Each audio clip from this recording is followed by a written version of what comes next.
High, আমি সুনন্দিতা। আমি একজন হাউসওয়াইফ আর একজন স্কুল শিক্ষিকা। জন্মসূত্রে আমি ওয়েস্ট বেঙ্গলের, কিন্তু কর্মসূত্রে আমি ভাইজ্যাক, মানে দ্য সিটি অফ ডেস্টিনি, এখানেই থাকি। আর আমার হাজব্যান্ড কর্মসূত্রে ভারতবর্ষের প্রায় প্রতিটি রাজ্যেই ঘুরে বেড়ায়। চলুন আজ ঘুরে আসি তেলেঙ্গানার একটি বিখ্যাত মন্দির, কালেশ্বরম মুক্তেশ্বরম স্বামী টেম্পল। এই মন্দিরটি গোদাবরী, প্রাণহিতা এবং সরস্বতী নদীর সঙ্গমস্থলে অবস্থিত। এই মন্দিরটিকে উত্তরের কাশী বলে জানা যায়। মানচিরিয়াল থেকে এই মন্দিরে যাবার পথে আপনি জঙ্গলটা পাবেন। এটা মহারাষ্ট্র, ছত্তিশগড় এবং তেলেঙ্গানা বর্ডার। এখানে সব রকম বন্যপ্রাণী আপনি দেখতে পাবেন। তো চলুন প্রকৃতিকে অনুভব করতে করতে আমরা মন্দিরের পথে এগোই আর দেখি প্রকৃতি কতটা সুন্দর। সকলে বলে যেখানে প্রাণী, যেখানে জীব, সেখানেই নাকি ভগবানের বাস। আজ আমি সাক্ষাৎ সেটাই দেখলাম। এই মন্দিরে গেলে আপনাদেরও মন একদম সেইখানেই পৌঁছে যাবে, যেখানে পরমাত্মার সঙ্গে আত্মার মিলন হয়। তো চলুন এবার আমরা আস্তে আস্তে যাব গোদাবরী নদীর দিকে। দেখুন, আমরা সেপ্টেম্বরের প্রথম সপ্তাহে গিয়েছিলাম। তখন তেলেঙ্গানাতে অনেক বৃষ্টি হচ্ছিল। গোদাবরী পুরো ভরে গেছিল জলে। একটু ভয় হচ্ছিল যাবার সময়, কারণ এই বৃষ্টিটা অনেকটাই বড় ছিল। দেখুন পুরো জলে ভর্তি হয়ে গেছে। তবে অনেকটা খুশিও হচ্ছিল, মনে হচ্ছিল এবার গরমে জলের অসুবিধাটা একটু কম হবে। কারণ আমরা প্রতি বছর এই গরমের সময়টাতে জলের জন্য প্রচণ্ড প্রবলেম ফেস করি, বিশেষ করে যাদের ভাইজ্যাক সিটিতে বাড়ি আর আমাদের একটু ভেতরে, তবুও আমাদেরও জলের অনেকটাই কষ্ট হয়। তো চলুন আমরা আস্তে আস্তে মন্দিরের দিকে এগোই।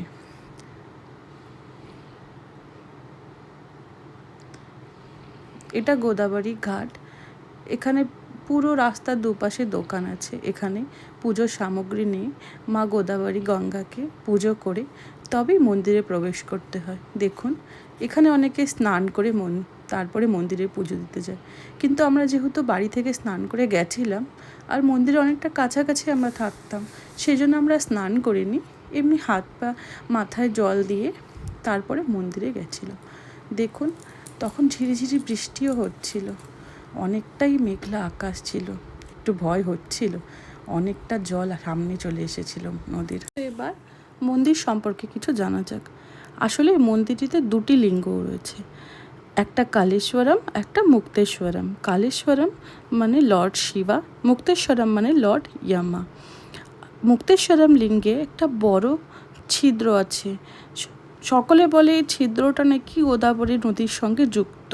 এখানে আপনি যতই জল ঢালুন না কেন, এটা কখনোই বন্ধ হয় না। এটা মন্দিরের প্রবেশদ্বার, কিন্তু এখানে ক্যামেরা একদমই নিষিদ্ধ। যদি আপনি ভিডিও করতে চান তাহলে স্পেশাল পারমিশন নিতে হয়, কিন্তু আমি তো কোনো পারমিশন নিইনি, সেই জন্য আমি চুপ করেই ভিডিও তুলেছিলাম। একটু কষ্ট করে দেখে নেবেন। আমি লিঙ্গের ছবিটা সবার শেষে যোগ করে দেব। আমি সবার পেছনে পেছনে লুকিয়ে লুকিয়ে ক্যামেরাটি নিয়ে যাচ্ছিলাম। দেখুন এখানে দুজন পুরোহিত বসে রয়েছেন, ওনারা আমাকে দেখছিলেন কিন্তু কিছু বলেনি। আমরা আস্তে আস্তে লাইনের সঙ্গে সঙ্গে এগোচ্ছিলাম আর অনেকটাই মজা লাগছিল, কারণ একটু পরেই ভগবানের দর্শন পাবো। আমি অনেক দিন ধরে শুনেছিলাম এই মন্দিরটার কথা, কিন্তু কখনো যাওয়া হয়নি। আসলে সময় না হলে কোথাও যাওয়া হয় না। দেখুন এটা পুরো মন্দিরের সামনেটা, আর এই হাতের ডান দিকে নন্দী মহারাজ বসে আছেন। আর হাতের বাঁ দিকে কী আছে জানেন? এটাকে বলা হয় ইয়ামা কুণ্ডম, যেটা তেলেগুতে বলা হয়। সকলে বলে এখানে নাকি এই তেলটা দিয়ে দীপ জ্বালালে সকল পাপ থেকে মুক্তি পাওয়া যায়। এখানে অ্যারো মার্ক করে দেওয়া আছে, সেই অ্যারো দেখে দেখে আপনাদেরকে সেই মন্দিরে প্রবেশ করতে হবে। দেখুন একটু ভিড় ছিল, একটু অসুবিধা হচ্ছিল দেখাতে, তবু একটু কিছু কষ্ট করে দেখে নেবেন, কিছু মনে করবেন না। কারণ ক্যামেরা সেইভাবে একদম অ্যালাউ ছিল না। ছবি তুলতে পারা যায়, তবুও জিজ্ঞেস করতে হয় যে আমি কি ছবি তুলতে পারি একটা, কিন্তু ক্যামেরা একদমই অ্যালাউ ছিল না, তবুও আমি চুপ করে তুলেছি। দেখুন আমরা এখন আস্তে আস্তে মন্দিরের দিকে যাচ্ছি।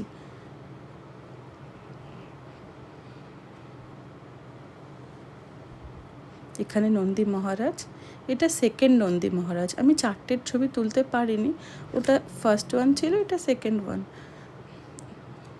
সবাই তাদের মনের ইচ্ছা নন্দী মহারাজকে জানাচ্ছিল কানে কানে, আমিও জানিয়েছিলাম কিন্তু ভিডিও তুলতে পারিনি।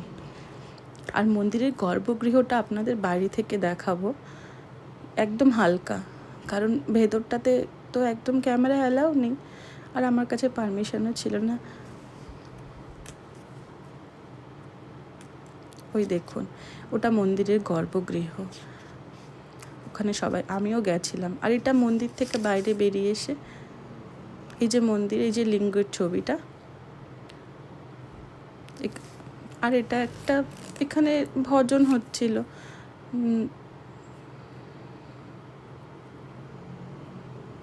এটা মন্দিরটা পুরো বাইরেটা সকলে দাঁড়িয়েছিলেন পুরোহিতরা। এখানে একটা বড় পাথরের মাছ, পুরো একটা পাথরকে কেটে মাছের আকৃতি দেওয়া হয়েছিল। এখানে ছোট ছোট আরও অনেক মূর্তি ছিল, তবে আমি সেইভাবে ছবি তুলতে পারিনি। আমার ভয় হচ্ছিল যদি কেউ আমাকে কিছু বলে, কেন ছবি তুলছো। আর আমার ছেলে, আমার দুটো ছেলে সামনে সামনে যাচ্ছিল, যে মাকে কেউ যেন দেখতে না পেয়ে যায়। আর এটা একটা মন্দির, গৌরী মাতার মন্দির। এখানে তো প্রায় আমাকে ধরেই ফেলেছিল ভিডিও করতে। আর এটা মন্দিরের সামনে, এটা বসার জায়গা। এখানে সাধারণত মন্দির দর্শনের পরে একটু সময় মন্দিরে বসতে হয়, সেই জায়গাটাই এটা। তো প্লিজ আমাকে জানাবেন আপনাদের কেমন লাগলো আমার সঙ্গে ঘুরে। আপনাদের সঙ্গে আবার দেখা হচ্ছে অন্য একটা ভিডিওতে। সকলে ভালো থাকবেন এখনকার মতন। বাই। ওম নমঃ শিবায়। ভালো থাকবেন সকলে। হ্যাঁ, থ্যাংক ইউ।